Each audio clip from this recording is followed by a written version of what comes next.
શ્રી કૃષ્ણ મિત્રો, મધુસ કિચનમાં તમારું સ્વાગત છે। તો આજે હું તમારા માટે ભીંડાની રેસીપી લઈને આવી છું। તો ચાલો બનાવવાનું શરૂ કરીએ। આજે આપણે ભીંડાનું શાક બનાવીશું। તો મેં 500 ગ્રામ ભીંડા લીધા છે, તેને 2 થી 3 પાણી ધોઈ નાખ્યા છે અને હવે આપણે એને કોરા કરી લઈશું। એને આપણે આ રીતે કાપી લઈશું।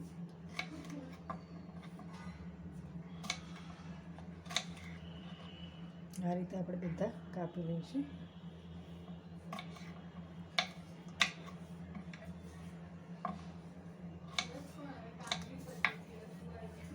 આપણે કઢાઈ લઈશું। ગેસ ચાલુ કરી દીધો છે મેં। એની અંદર આપણે તેલ એડ કરીશું।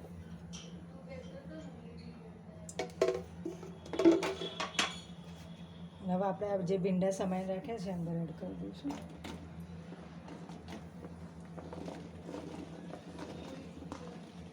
આપણે ભીંડાને થોડા ફ્રાય કરવાના છે। હવે એની અંદર આપણે હળદર એડ કરીશું, થોડી મીઠું એડ કરીશું। હવે આ બધું આપણે મિક્સ કરી દઈશું।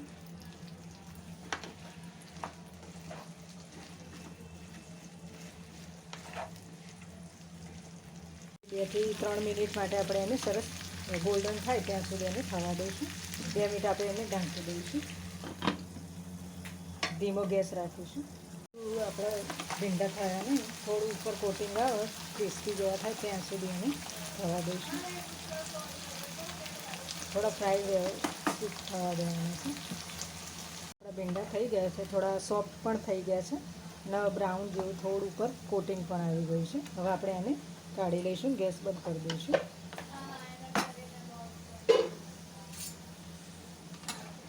આ રીતે એને બધા કાઢી લેવાના છે।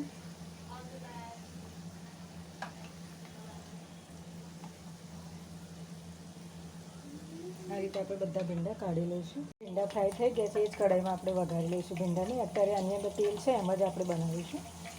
તો પહેલાં આપણે જીરું એડ કરીશું। 1 ટેબલ સ્પૂન જેટલું જીરું એડ કરીશું। આની અંદર આપણે હિંગ એડ કરીશું। અત્યારે મેં 1 નંગ ડુંગળી લીધી છે, એ એડ કરી દઈશ। હવે આપણે ડુંગળીને થોડી સાંતળી લઈશું। થોડી લાઇટ પિંક થાય ત્યાં સુધી આપણે એને સાંતળી લઈશું। એ આપણી લાઇટ પિંક થઈ ગઈ છે।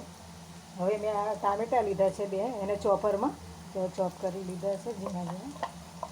તમે મિક્સરમાં પણ ક્રશ કરી શકો છો અને ઝીણા ઝીણા સમારવા તો પણ તમે સમારીને પણ એડ કરી શકો છો। અત્યારે મેં ચોપરમાં કર્યા છે। હવે આપણે આની અંદર મસાલા કરીશું। હવે આપણે તેલ છૂટું પડે ત્યાં સુધી થવા દઈશું। થોડું ઢાંકીને થવા દઈશું, તેલ છૂટું પડે ત્યાં સુધી। અંદર આપણે આદુ મરચાં લસણની પેસ્ટ એડ કરીશું। આની પણ થોડું આપણે સાંતળી લઈશું તેલમાં।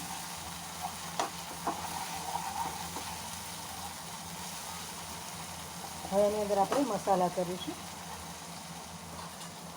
આપણે મીઠું પહેલાં જ્યારે ભીંડાને ફ્રાય કર્યા ત્યારે એડ કર્યું હતું, એટલે આપણે જોઈને એડ કરીશું। ધાણા જીરું પાવડર 1.5 ટેબલ સ્પૂન જેટલું, હળદર પાવડર 1/2 ટેબલ સ્પૂન, લાલ મરચું પાવડર 2 ટેબલ સ્પૂન, ગરમ મસાલો 1 ટેબલ સ્પૂન। હવે આ બધું આપણે મિક્સ કરી દઈશું અને 2 મિનિટ આપણે એમને થવા દઈશું। 2 મિનિટ માટે એ પણ છૂટું પડી ગયું છે મસાલામાંથી, તમે જોઈ શકો છો। હવે એની અંદર આપણે જે ફ્રાય કર્યા છે ભીંડા એ એડ કરી દઈશું।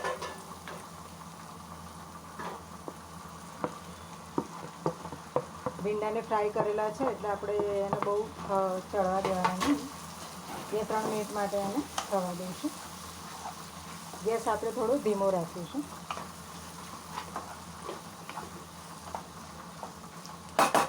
હવે એની અંદર આપણે કસૂરી મેથી એડ કરીશું। કસૂરી મેથીનો આમાં ટેસ્ટ બહુ સરસ આવે છે ભીંડામાં। હવે આને આપણે 2-3 મિનિટ માટે થવા દઈશું। ગેસ આપણે ધીમો રાખીશું। 2 મિનિટ માટે થવા દઈશું। તમે જોઈ શકો છો કે ભીંડા સરસ તૈયાર થઈ ગયા છે, તેલ પણ સરસ છૂટું પડી ગયું છે.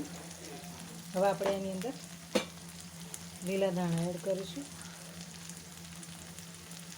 હવે આપણે એને ગેસ બંધ કરી દીધું છે અને હવે આપણે એને સર્વ કરી દઈશું. આપણા ભીંડા સરસ તૈયાર છે, તેને મેં રોટલી અને ડુંગળી જોડે સર્વ કરે છે, અને તમે પરોઠા જોડે પણ ખાઈ શકો છો. આ ભીંડા બહુ સરસ લાગે છે, એકવાર જરૂર ટ્રાય કરજો. તો તમને આજની મારી રેસીપી પસંદ આવી હોય તો વિડીયોને લાઇક કરજો, શેર કરજો અને સબસ્ક્રાઈબ કરજો મારી ચેનલને.